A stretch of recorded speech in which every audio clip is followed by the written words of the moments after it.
Sebuah mobil ambulans yang sedang membawa jenazah mengalami kecelakaan tunggal dengan menabrak tiang listrik pada Senin, 14 Juli 2025, pagi sekira pukul 6.05 WIB. Insiden tersebut diketahui terjadi di Dusun 3 Desa Petunang Kecamatan Tuah Negeri, Kabupaten Musirawas, Provinsi Sumsel.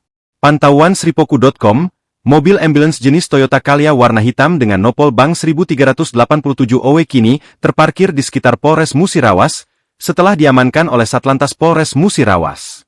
Terlihat mobil yang dipasang stiker ambulan di kaca depan dan belakang, serta striker ABS, ambulans Batu Raja Sumsel, di pintu depan tersebut, terlihat mengalami kerusakan di bagian depan.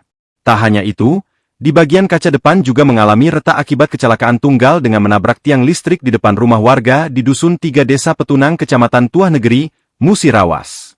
Kasat Lantas Polres Musirawas, AKP Murianto mengatakan, mobil ambulans tersebut melaju dari arah Sekayu dengan membawa jenazah tujuan ke Singkut, Provinsi Jambi. Saat kejadian, dalam mobil tersebut berisikan 3 orang, yang merupakan sopir dan 2 orang penumpangnya serta membawa jenazah. Akibat kejadian tersebut, sopir dan penumpang hanya alami luka ringan saja, lecet-lecet dan tidak sampai dirawat, jelasnya.